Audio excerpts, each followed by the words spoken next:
Бойымызда эмоционалды интеллект дамытатын болсақ, біз конфликтке де қарсы тұра аламыз, біз стресске де қарсы тұра аламыз. Бізде ең бірінші жаман ой жүреді. Негізі адамға дипломатия деген өте жақсы қасиет. Өзінің шын ойын, шын сезімін білдіре алмай жатады ғой.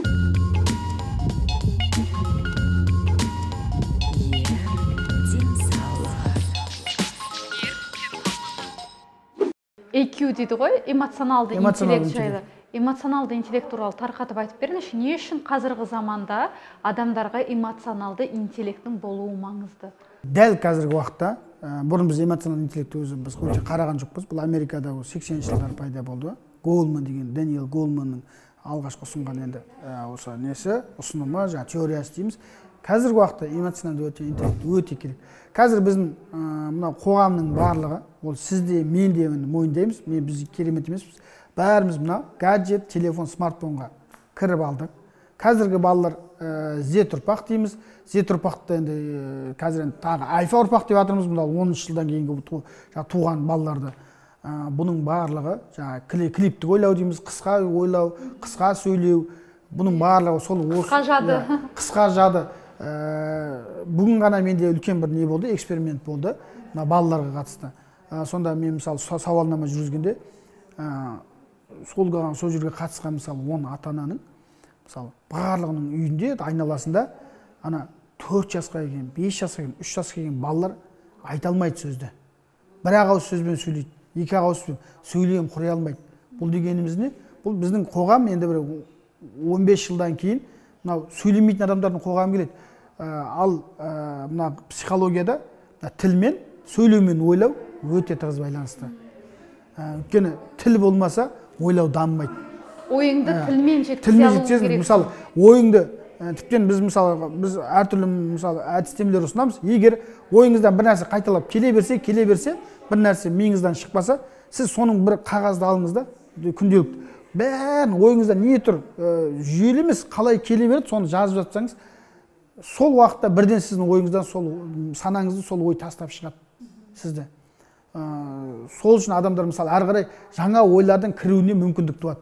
Қазіргі бұлай заманда мына жерде бір көреміз ғой, жаңалықтардан көреміз, интернеттен көреміз, инстаграмнан оқимыз. Бір машина аударылып ішінде 5 адам қайтыс болыпты деп жаңалық тұрса, қазіргі уақытта біз оған бір қатты жүрегіміз ауырып, кәдімгі күнделікті болу керек нәрсе сияқты біз эмоциямыз жоқ, эмоция көрсетпейміз. Біз обал болып тұрып іштей біз айтуымыз мүмкін, бірақ жүрегімізбен біз жүрегімізбен жанымыз ашымайды.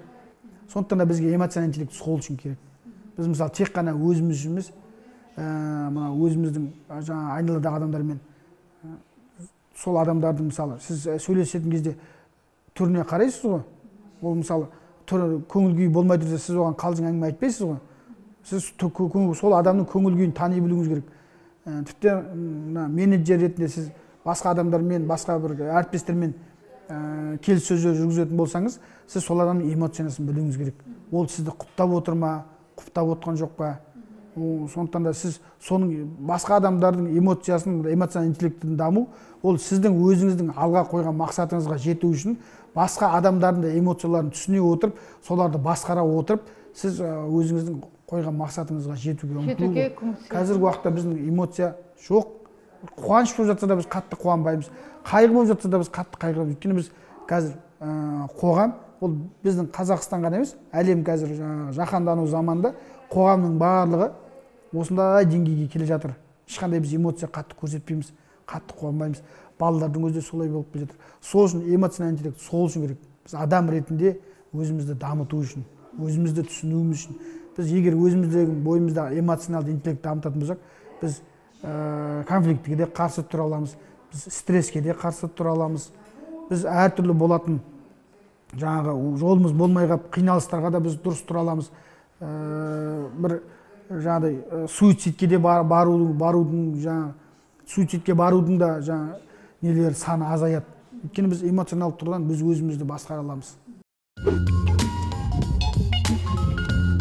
Адамдар көбіне өзінің жаңағы қобалжуларын, өзінің уайымдарын, немесе өзінің пікірін, немесе өзінің сезімдерін дұрыс жеткізе алмайды. Мысалы, бірден агрессияға кететін. Мысалы, бір жағдайды алатын болсақ, мысалы, сен неге мен звондағанда көтермедің деген сияқты, қарапайым жағдай.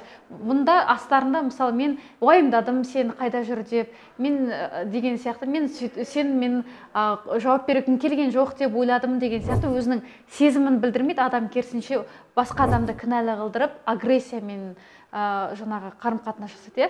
Сол жағынан көбіне ер адамдар өзінің шын ойын, шын сезімін білдіре алмай жатады ғой. Әйел адамдар отбасында жаным, мен сені сүйем, мен сені жақсы көрем деген осындай сөздерді естігісі келеді. Бұны неге айтып отырмын? Өйткені біз ер адамдар бұндай сөздер айтуға бізде жаңағы бала кезден сен еркексің, сен мықты болуың керек, сен өз-өзіңді еркек ретінде көрсетуің керек деген осындай бізді қалыптасқан стереотип біздің шынайы сезімімізді басқа адамға білдіре алмаудан. Сосын біз жаңағыдай мен сені уайымдап отырмын дейміз, жаңа айқайлап сөйлейтініміз сол біздің жаңа бойымыздағы қорқынышты. Біз мысалы бізді әр уақыттарда да ең бірінші жақсылыққа бар емес, бізге жағымсыз оқиғалар. Біреу кешіксе, біз жұмыспен кешігіп жатыр, болмаса бір үйге бір көп зат алып келе жатыр, сондықтан кешігіп жатыр демейміз. Машина басып кетті ма, біреу соғып кетті ма, құлап қалды ма, телефон болмай қалса, бізде ең бірінші жаман ой жүреді. Өйткені біз жаңа айтып кеттік, эмоционалдық нәрселерді көргенмен де, эмоция білдірмегенмен де, эмоционалдық интеллект көрсетпегенмен де, олардың барлығы біз көру арқылы, есту арқылы біздің санамызға кірген ақпараттар, олар біздің санамызда мида жойылып кетпейді. Біз кейде айтамыз, ұмытып кеттім деп. Біздің миымыз туғаннан бастап қайтыс болғанға дейін болған нәрсенің бәрі ешқашан бізде ұмытылмайды. Басқа адамға телефон өшіп қалса, біз айқайлап сөйтеміз, бойымыздағы қорқыныштан бізде агрессия пайда болады. Агрессия деген не ол? Агрессия деген біздің сыртқы негативті әсерлерге біздегі қорғаныш сезімі ғой. Мысалы, ит қорыққан бұл бір ренжігеннен үрмейді. Мысалы, жылан болмаса бір бізді жек көргеннен шақпайды, олар қорғанып шағады. Ит мысалы өзі қорғанып бізге үреді. Өзінде қорғаныш, агрессия деген адамдағы қорғаныш реакциясы. Сонда біз осындай қорқынышымызды сонан кейін бір сағаттан кейін хабарласқан кезде, болмаса келген кезде айқайлайтынымыз, сол өзіміздің қорқынышымызды жаңағыдай қорықтық қой, енді оның орнын жабуымыз керек қой санамыздағы. Сол үшін біз айқайлау арқылы өз-өзімізге сенімділік ұялатқымыз келеді да. Ал біз ол адамға қалай әсер етіп жатыр, ол адам мен сендер үшін кешіктім бір нәрсе деп айтуы мүмкін. Сондықтан бұл жердегі дипломат, негізі адамға дипломатия деген өте жақсы қасиет. Адамда дипломатия болу керек. Дипломат болу керек адам негізі. Қай жағынан болса да, балаға да, отбасына да, жолдастарға да, жұмыста да, үлкен кісілермен де, жастармен де, барлық адамдармен дипломат болу керек.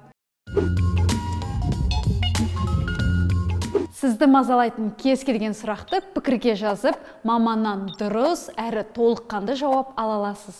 Ер денсаулығы жобасы сіздер үшін пайдалы әрі маңызды екеніне сенеміз. Сіздерден кері байланыс күтеміз. Каналға жазылыңыздар, лайк басыңыздар және де пікір қалдырыңыздар.